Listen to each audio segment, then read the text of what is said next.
Hello, hi, what's up, everyone? I hope everyone's doing good. I'm also doing good. Welcome back to the channel. This is Devson. Like and you're watching Devson Explorer. We're unboxing toge. Unbox toge pot se sila. Kenoni, masi basically intercom system ne when helmet hap to mayam na yam hap pe ai di aham boy dini suchin season tree bluetooth connectivity makan yam lai kare kamai tau no.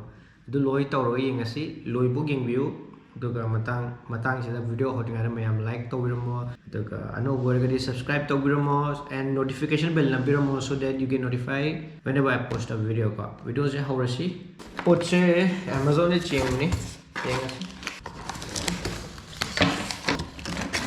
bill na sila later my package na sila later se MRP 8,000 high ado won dari hong na phange 8,000 yongde 5,000 khara da phangwane the same later I see your description da detail pura hapamage or in kone biro China ki poni India ki koi pot sa di chaya dubu se de yam line reviews yam par yenga lai bane ko riders inner phone hai se helmet interphone bluetooth full 1.2 kilometer book distance tok wari sana ba inga sine ko hang do se sisu ka maming se kaino Ejeas this is something I've been looking to buy. I am also suggested. Lots of people have already suggested. I should always also have an intercom, and I can see lots of bikers, lots of motovloggers, tours that they all carry these and they put it on their helmet and they communicate on the go with their fellow riders. This is very important. Also, packing system है She don't have bigger see. She na mai ki Bluetooth long the heart no kang group party ma ni. Thank you for any queries. Please contact. See, MAC Hyderabad, MAC Vision at your money. My number customer case later. She just want to see. Took Shine base. Sham no Shine. Big tak na.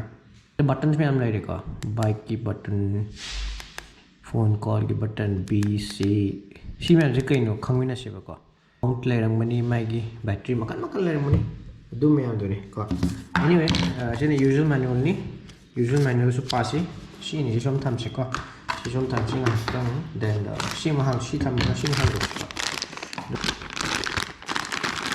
और से कहीं के नहीं है Sina mic tare na Sina koi gi okay helmet on the hapaga velcro system ne Sina koi gi na kongta na bane Sina other side ta hapka da bane Sina hap chalo yeng si aduga Sina horan Sida thing da ba male yes Sina okay tam yeng si then what else is there Sina I think this is charger this charging for this male and these are screws these are extra nut for this Sina kariumba yeke chamar bra Sina clamp sila ko moi si yaure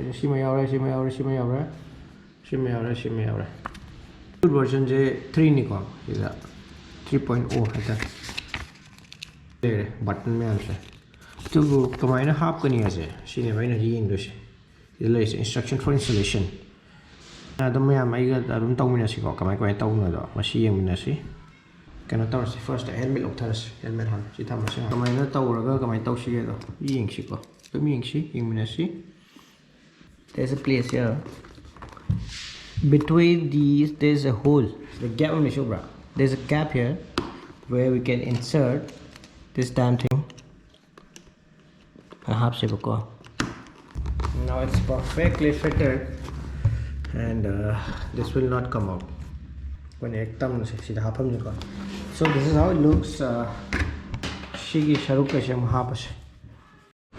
okay ma'am so we manung je light se amna yaudi helmet manung se u phangde ko adubu I fit to ko hora ke ko si se na ko somgi am left right ne ko right side hapsalasi you is because left side se da ko gi mic se yaure ke no se yaure na ma'am she ki body would like the helmet of our view ko at least 5000 muki range ki helmet legi mai khara power ko you should always buy good quality helmet, at least 5000 rupees helmet, like you know shiki shell covering. This is really good and fire aduga mai shum sun gi kano yausare ko shigum training gamni mangi padding che anta mana da ne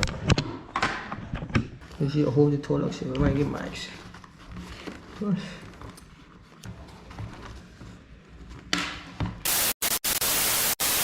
Okay, now charge away because do she on to she ko she button me am say can khang de exactly I have it project par ga mi ngon hang ye ko ado she na on button ne hai on to ko first thing is power off, power on, power off ai ko motor power ya or motor power si da 2 second then release main device rakne ko red lani ko long press phone button 5 until blue flashes sim tau gre ba si do di the hari se phone connect tau na ba phone dom chi ha ne ba si lai je v4 hai je v4 connectors or v6 connector see v6 connected. Okay, v6 connected whatever na let's insert to this last number dial se call to last number dial se call to last number dial se after connecting long press button 3. Yes, she call button se 3 seconds device you have to then phone call automatically. Okay, yeah, this is good. Call refuse, call receive, low yaar music connectivity, everything low yaar music tab ya bring siko do to changa sine ai han ge video yeng ase ko let me check I check ta yeng ko pusal ngom da yeah ko ni tare ko do question button me yaar musal lage so perfectly yaar and sim muthala sika muthat pasina sigi mata ki button je sit off like re so sini ai Ejeas intercom system se one of the most which me mi khran de Sena clear hai Sena clear maram de Sena ai nam lei bane ko Sena sina khwai dei tang aduga yam reliable so but si China gi ni ko adu China ki resolution manga da intercom phangadi phare but again phone packet pa khot pa ki diya re but sisina mogi khoi gi riders taruk connect to ya ba ka khoi thongmina kan da 1.2 kilometers book khoi radius ta wari chana ba yani yam hawna ti ko kitang khani ko ado khoi kai yore si yam thina maru ba podam ni ko aishu kuirena motor vlogging tor at least si lege di khalaga paisa pamu dana laidamne but finally darga la amiciAuto deni daga pod packing bhajan tore yenga si waterproof oi de adu di khang de water resistant ni hai nong churak pada kyam poi season ba yadana yenga si aduga da amuk ai fellow biker amga connector ga kamai to khot pano do adu sum haizarage si ke vlog ngasi gi unboxing vlog of Ejeas Sena killer intercom bluetooth and whatever kai haita small package ne si system unbox to bu mayam lakpi bagi thank you so much and mathang ano video mayam lakhini ko mayam adum stay tuned live view something big is gonna come March tha se ko so stay tuned live view adum support to view ai na tai football gi hapusu motorcycle gi hapusu atai to mayam adum yeng biramo like to biramo ai mamang gi vlog to kitang view what dog to ko campaign to jab nate hoi mayam na football pam da le yaram ba adu aina hard work adu thada gi ba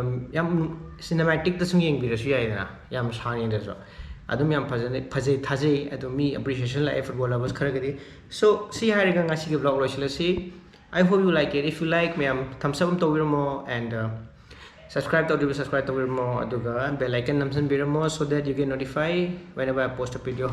So ngasi gidi site lo silasi. Thank you so much for watching. Keep loving, keep exploring. Destiny Explorer signing off. Bye bye. Take care and see you in the next vlog. Bye bye everyone. Bye.